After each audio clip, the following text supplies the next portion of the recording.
right, this is John Cole with OKRaw.com to have another exciting episode for you. I'm glad when I get a special guest in my garden. And today we got Lissa from Raw Food Romance.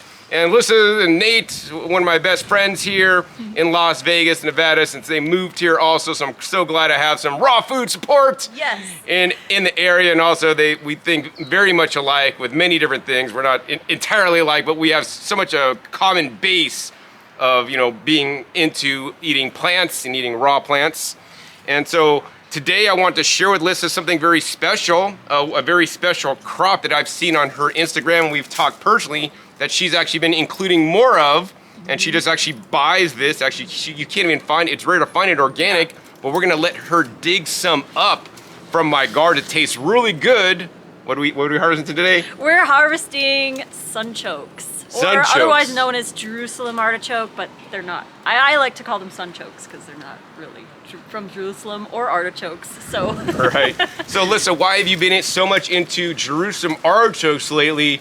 I mean, for like pretty much the first time in your raw foods lifestyle career, because I mean, I've been growing Jerusalem Artichokes for at least the last 10 plus years and eating them myself. Yeah, so I got a microbiome test done about, I would say like 4 months ago now, and one of the top foods that was suggested to me for my microbiome was Sunchokes.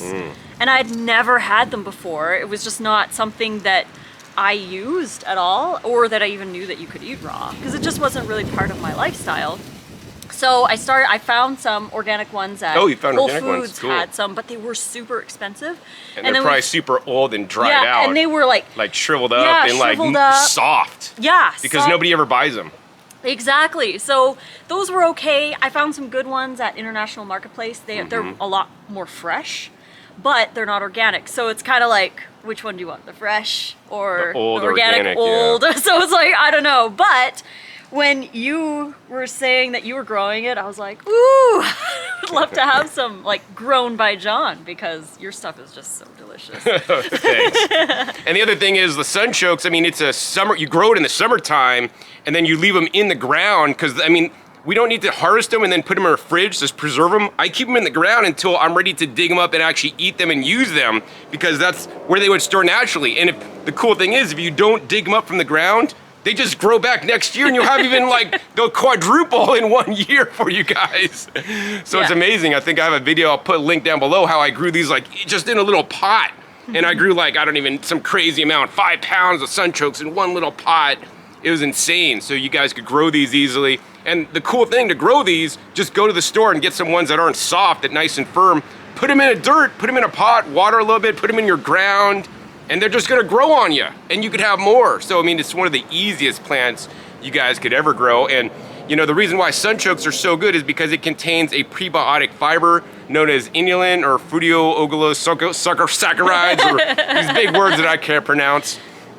But they're so good for us. But the thing is, most people don't focus their diet around eating some of these special types of fiber. So you want to talk more about that, Lissa, since I know you've done a lot of research on it like I have? Yeah, so it's a food for our good microbiome, our prebiotic. So it's going to feed the bacteria that produce over about 90% of your serotonin. They provide, this one's like loving me. They provide 70% of your immune system. So we have to feed our gut microbiome with the appropriate foods, and they thrive on fiber. Our bodies don't digest fiber. The bacteria digest the fiber. So we are feeding them by eating high fiber foods. So yeah, how much percentage, you said 20, 30% is inulin?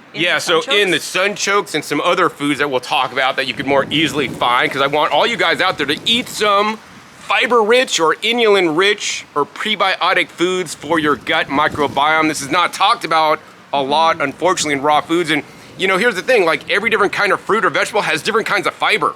And inulin is quite an important fiber, and it's not in a whole lot of raw foods, but there's a lot in certain ones. So I want you to eat these certain raw foods. Also on my microbiome results, it said I should eat more Sunchokes too.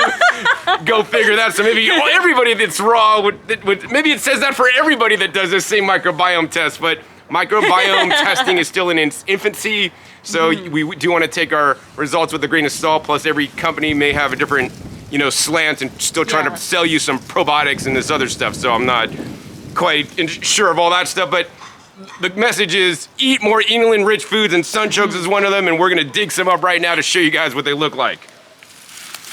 All right, so you guys can see here, these are like the old stalks. The Jerusalem Artichokes are in the sunflower family, so you know sunflowers grow one big stalk to make some leaves and make a nice big, huge flower. The Sunchokes make a really small flower, but the plant grows like pretty much the whole summertime. And at the end of the summer, they dry out. So normally I would have chopped these down by now, but I've been a bit lazy.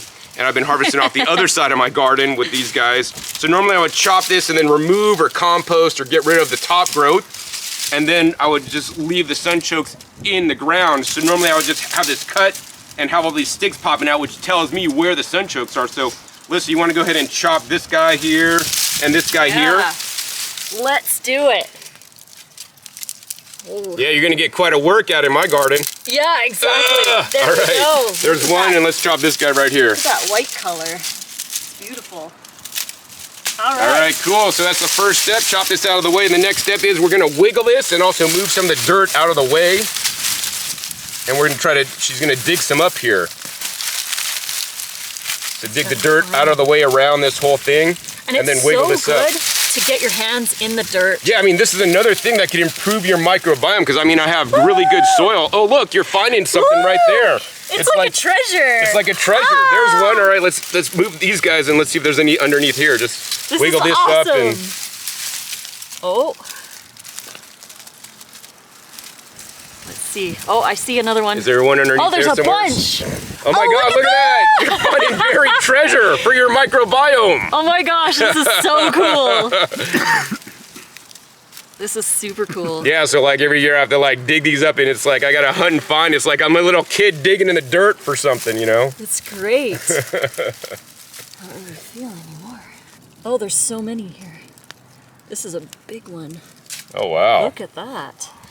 They're all funny shapes. You never know how they're gonna grow. All right, cool. Let's find one more. See if you can find. Is this one right here? No, right there. Yeah, you got this it. One. Oh, there's one. All right, cool. Let's take those back. I mean, if you're super hardcore, you could just eat them with the dirt on. But I think we're gonna wash off a little bit of the dirt. Our Sunchoke harvest. Our Sunchoke harvest. Nothing better. I love it. All right, let's get these washed up, and we're gonna do a taste testing for you. Next step, wash them off, and I just basically take the hose and just spray them down.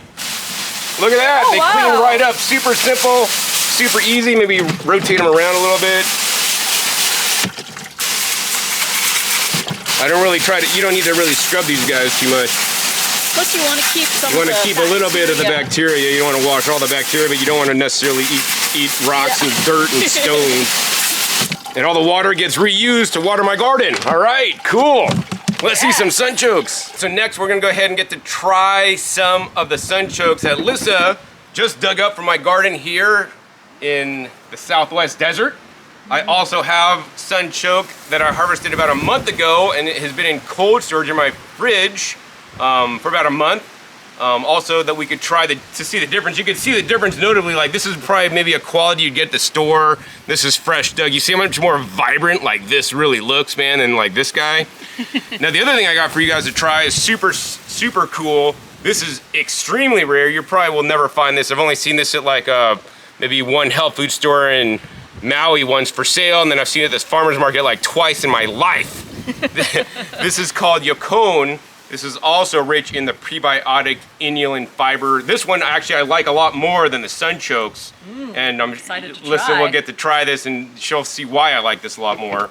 But then of course, if you guys can't find Sunchokes, can't find Yacon, or you don't grow it yourself, then another one you guys can find relatively easy is the Jicama.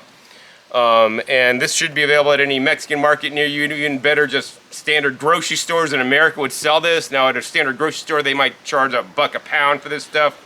But I got this stuff at the you know, Hispanic market, like 50 cents a pound. That's also really rich in the inulin. Although the Jerusalem Artichokes can be up to 30% inulin, and these guys might only contain up to 20. It's not better just because it has more inulin. You want to get a diversity of different inulin-rich foods. So you want to eat some, you know, Jerusalem Artichokes if you guys could get them. If you guys could get the Yacon or grow it, you want to get that too. And then you also want to get the Jicama. Of course, if you're on a tight budget, the Jicama is going to be the least expensive to buy. for you guys, but they are all good, and we want you guys to include more of these in your raw, vegan, or even plant-based, or even just regular diet. Inulin is an essential, fiber for our gut microbiome, and of course, the inulin also in things like garlic and chives and the onion family of plants, like the roots, basically. So we're gonna try the jicama first, and on the jicama, you definitely want to peel it. The peel could be toxic. In addition, the upright growth of the jicama plant is toxic, so you definitely don't want to eat it. It's known as yam bean because it makes these beans. Definitely don't want to eat. I've grown jicama here in my garden. Doesn't tend to do too well because it really likes a long season, and my season is just simply not long enough.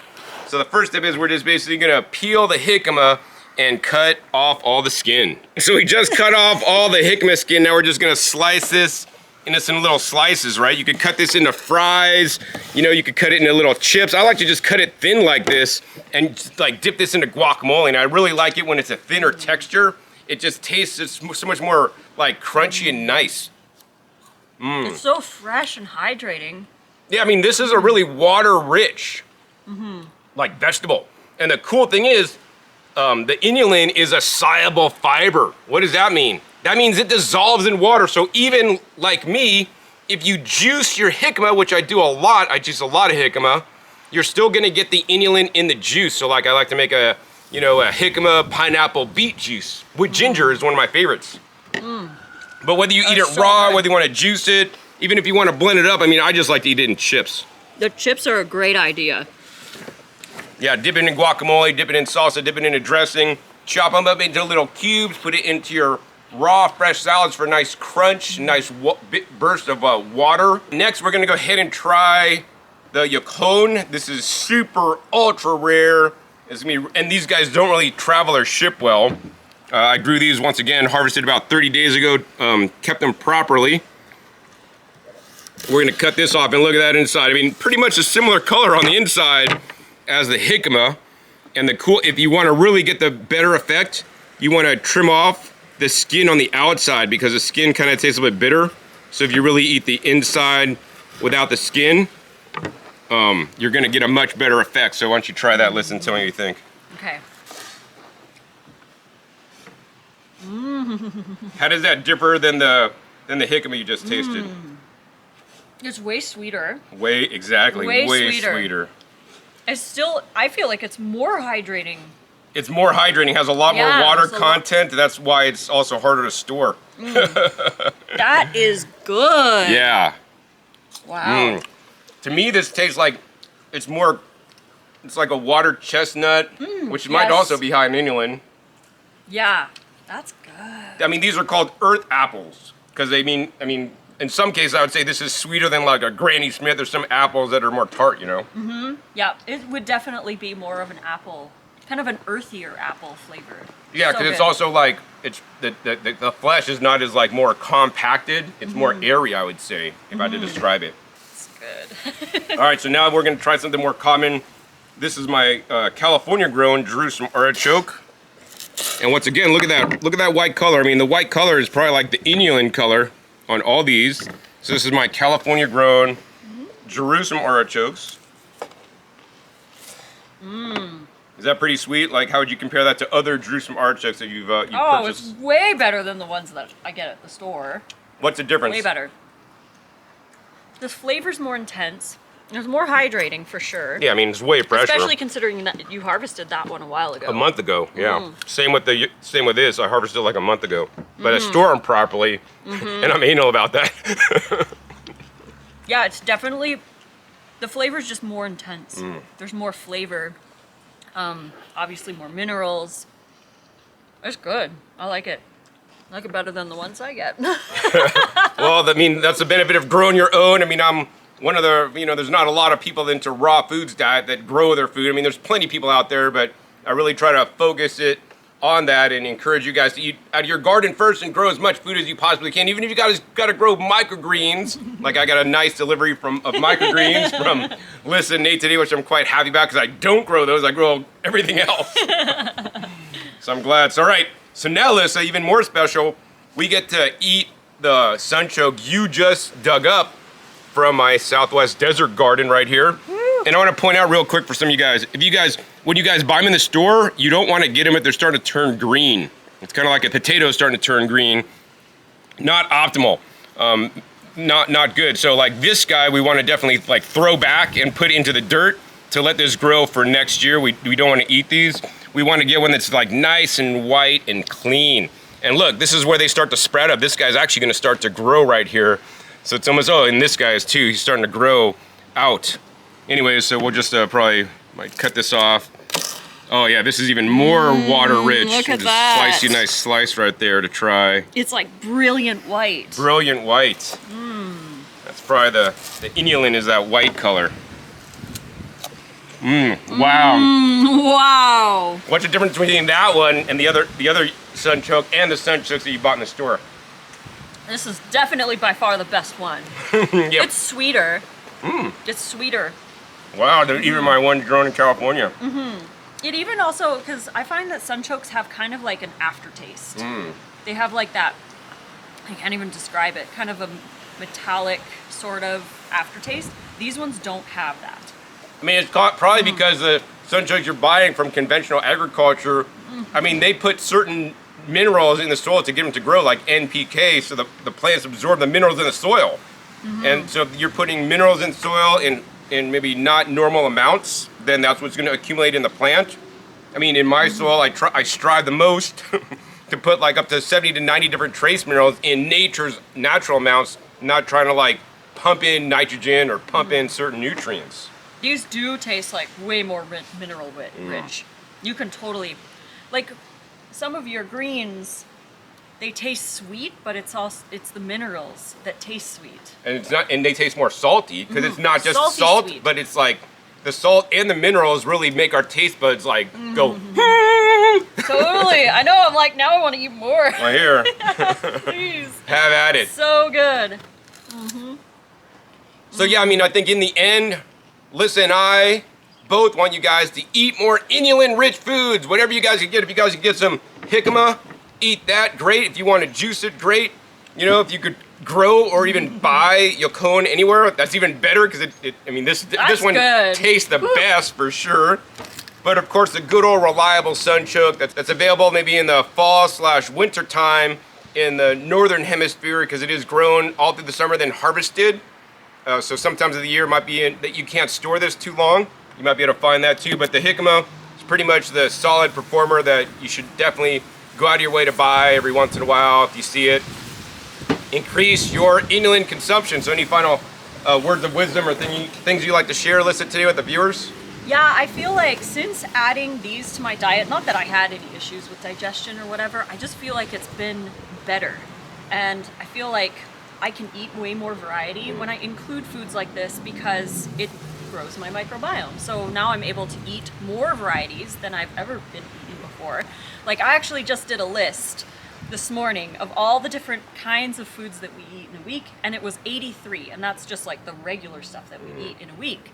83 different kinds of foods, and most people only eat a small handful, maybe 20 or less different kinds of fresh food. So it's so important, and you don't have to eat all of this in your salad. All you have to do is start with one, a small one, or half, or this little piece, right? Just start with a little bit, because some people, if you are coming from a low fiber diet or a low variety diet, then this might be a lot for you. But because we have stronger microbiomes, we can eat a bunch of this and it's easy for us to digest. But to start slow with these, start with a little bit, grate it in your salad, maybe add a little bit to your dressings, or like John said, he juices it. So just have a little bit at a time every day instead of a whole bunch all at once a month, right? Smaller quantities over a longer period of time builds that gut microbiome. I would definitely agree with you on that. So while I do juice jicama, I do not recommend juicing Sunchokes. One time I had a bumper crop of Sunchokes and I was like, I have so many Sunchokes, what am I gonna do with them? I'm like, I had the bright idea, let's turn them into juice. And so I made like a quart of Sunchoke juice. I'm like, this stuff's so good for me, it has the inulin, it's so good. I drank it and I got on an airplane to fly somewhere and it was not good. I was on the toilet the whole time because it was just too much inulin, overloaded my system, even me eating all this fiber and all these crazy things I always do. So especially for you guys starting out on these inulin-rich foods that you may have never eaten before in your life, start like Lissa said, start out slow, eat a half, eat a little bit, because you may get some digestive upset while your body gets used to it, much like when you went first onto a raw foods diet, started eating higher quantities of fruits and vegetables than you ever did before. Your body might react, or actually your microbiome's gonna react. Yeah, your microbiome's like, whoa! Because it's like, what is this stuff? We don't got the microbes in here to digest the inulin, so we better find some, and it's probably coming on the plant with theirs, but you need to adjust and work up to it, okay? Yeah. But otherwise, just get more in. Get more variety. Oh, and another cool thing Lissa does, she taught me, because I didn't know this, she chops this up, pre-chops it, right? And then she freezes it and then thaws it out and eats it. So you want to talk about how you do that and how that changes the texture so it's maybe even more enjoyable? Yeah, actually.